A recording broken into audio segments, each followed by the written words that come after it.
Our newest addition to Haynes Motor Museum is this amazing Scalextric track.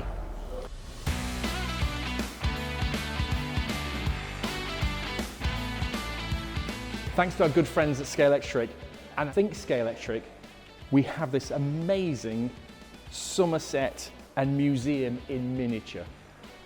Scalextric do some wonderful and very detailed vehicles, but added to that, we've also got people. We've got a dog here, Cheddar Gorge is across there, and all these trees and foliage. Now, we at the museum didn't put this together. Thanks to Scalextric and thanks to Think Scalextric, we have this amazing track. Now I think it's time to hear from them how it was put together. Hi all, I'm Doug and I'm from Think Scalextric Events. I am Ian and I am from Think Scalextric Events too. So we're here to talk about how we're getting on with the Haynes Motor Museum track. We got given a brief from Haynes to build something Somerset themed, so to incorporate their wonderful museum that they have, their complex and a few different sort of landmarks around Somerset. So first of all, this area here is going to be the Haynes Museum, isn't it? It is. We're building it in 3 sections. So we've started with these 2 sections already. So the black bit and the stripy bit. The curvy bits come in next. That's going to have the red room in it that you better see like over the top and in the side windows. You better see all the cool stuff inside. Yeah. These ones are going to be a bit more empty, but it's more about the solar panels on the roof. Because the Haynes Museum has an awful lot of solar panels on the roof. Next, Doug, this one. Next over, we've got a sort of nod to the Haynes heritage side, where they do all the wonderful work there. John took me round, and how they strip the cars down and service them and everything.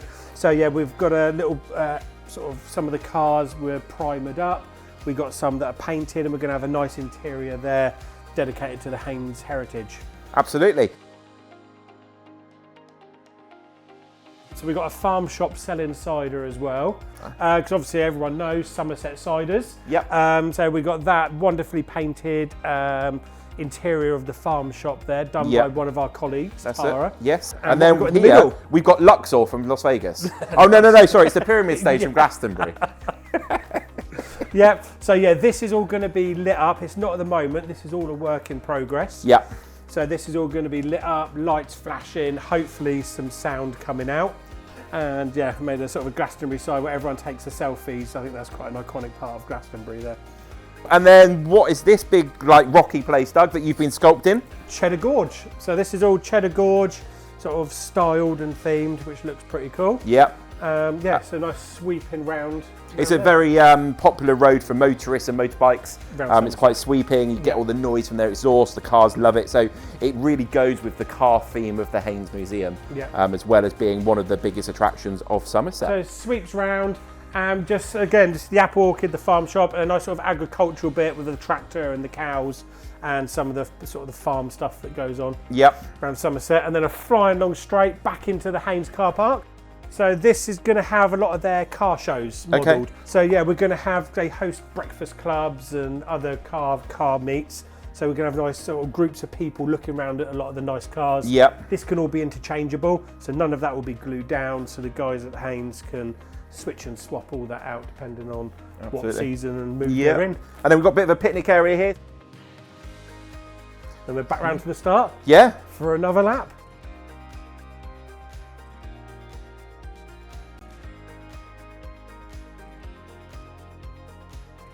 Probably looking in the region of about 500 hours in total. Just a little figure itself can take half an hour each if we go to detail. Some of the ones that will be right at the front will be really detailed. Some of the ones in the middle will be less. So yeah, the time adds up before you know it. The main building probably is the biggest project, as well as the pyramid stage, bringing that to life. Doug's done an amazing job creating it so far, but now we need to add the lights and the sound. You can't buy these things off the shelf, that's the problem. Like, you can't just buy the pyramid stage from Glastonbury, so you have to sort of design and make it on CAD and get it all sorted out. And same with your Haynes building. We often try and hide little bits and pieces, like a Where's Wally? So obviously everyone knows Where's Wally. Actually, the very first track we built for a customer, we put a Where's Wally on there, but we didn't tell him. And then 2 months later, we got an email saying, I've just found Where's Wally, why didn't you tell me? I was like, that was the whole point. Yeah. And because of that reaction to that first Where's Wally, there hasn't been a track we thought that doesn't have one. Yeah. So, yeah, you'll be little looking. things like that, or like the model rats. Yep. Because they're so small, so you put like 5 or 6 like in around a hidden bush, and you don't tell anyone. Yeah. And then suddenly, oh my God, there's the little hidden gems like that around the track. So that's it. So yeah, it's the lots of little scenes that bring it to life. You can have these big impressive structures, but sometimes it's just those cool little things. Oh, I didn't see that the first time I walked around it. I think for the older people, it's that nostalgia, it's that remembering what they had as a past. For the children, it's something exciting. They're seeing the cars whizzing around. It's not every day you can drive a Lamborghini or a Ferrari. But True. when you've got a Scalextric track, Yeah. you can go around, you can go on their site, you can order whatever car you want, Yeah. and you can drive around in all these nice cars. Immerse yourself into a little world. Yeah. We went to school together. We became driving instructors, Yeah. and we set up a driving school. We wanted a really fun way to advertise the driving school, so we made a Scalextric set with driving school cars. To take to like shopping centres, so people would walk past and families go, what's that? And then we could Oh, introduce... it's a driving school car going around a stock car track. Do you need some driving lessons? And we've done that. It evolved from there. We parties. Yeah, we thought we've got to make our money back for this track that we brought for the school. Made a website, and before we knew it, it's now our full-time job. Pretty much. Yeah. Again, our massive thanks to Scalextric and Think Scalextric. So the track is here now in reception, ready for you to come down and race.